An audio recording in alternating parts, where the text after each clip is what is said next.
Welcome back and welcome to my home studio.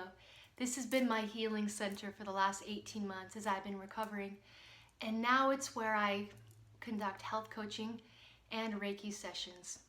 I'll talk about Reiki in just a moment. Now I want to tie in what we've been talking about now that we understand the flow of energy and the flow of information, how that works, and understanding the role that energy flow plays in our overall health and the functioning of our body. We can now understand why the basis of Chinese medicine has to do with energy, that acupuncture and acupressure have to do with energy flow, that having too much energy or not enough energy in one spot creates an imbalance or a block. And they found that the more imbalanced we are, the more that energy is able to flow, the healthier we are, which is why those practices are so effective. Now, referring to something that I mentioned in my first video is the awareness that's been created about how we affect each other. Not just from the virus, but the hope is that we understand that we affect each other in many other ways too, with our energy. Now, if we are having those energy blocks and those feelings, as you have experienced with an emotional trigger, it comes out.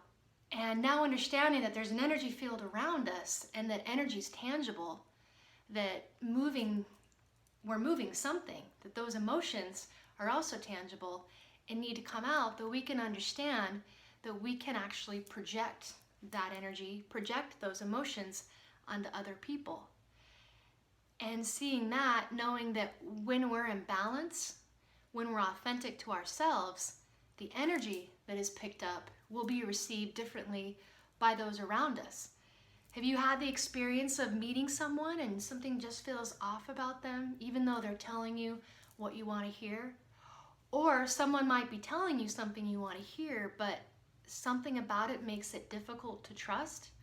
You feel almost a cognitive dissonance in people, right? Just that off feeling, their energy feels off. Or some people make you feel drained, whereas other people leave you feeling energized. All of this is evidence that we do, in fact, affect those around us. So it's easy to understand that when we show up, having those blocks cleared, letting our energy flow, that happens through that central channel practice, through addressing and releasing those emotional wounds, as we're seeing through that clear view of the world instead of a distorted one, other people are going to pick up on that energy too. You heard people say, oh, you just have good energy, or I like being around you. That we start to understand that our energetic hygiene, how we take care of our energy, may be the most important thing that we do when we interact with our world. If we want our message to be heard, we want to be well received by others.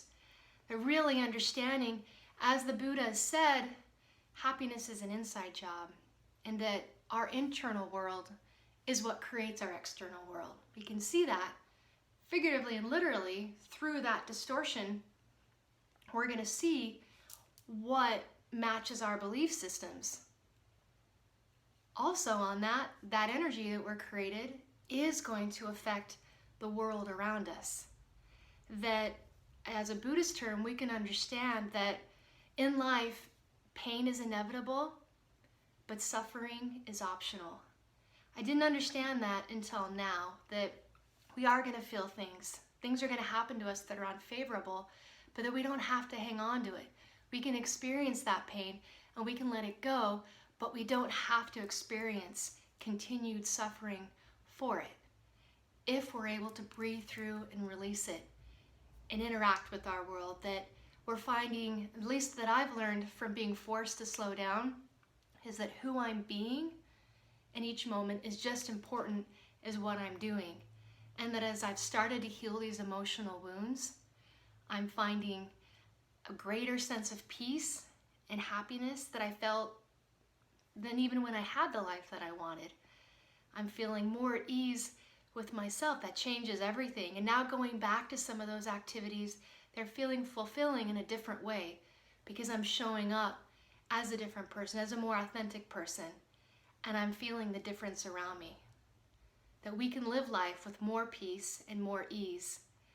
That one thing I've thought about a lot is why I was so busy and so active all the time. There was a part of me that was running from these things I was afraid to feel, these emotional wounds and traumas and memories that could come up.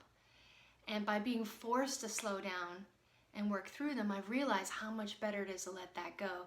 That I think about so many of you out there that are having your schedules disrupted, and maybe that's forcing some emotions to come up that we've been able to distract ourselves from in the past. And I just want to encourage you to lean into that discomfort, to let those feelings come up, accept them, adjust them, and know that you can breathe them out, and know that it's going to feel so much better when you let that go, because that energy is going to be released.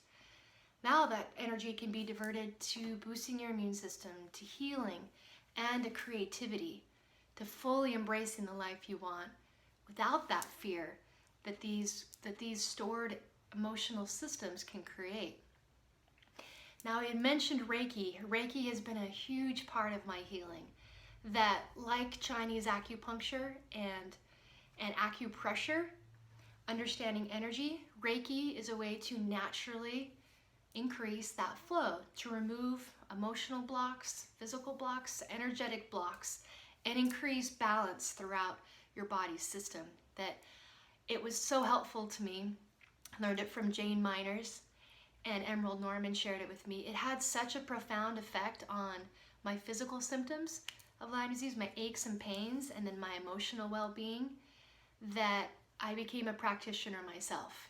And I truly believe in this practice, now understanding the science behind what that does for our energy field and how helpful that can be. If you want to know more about that, then please let me know.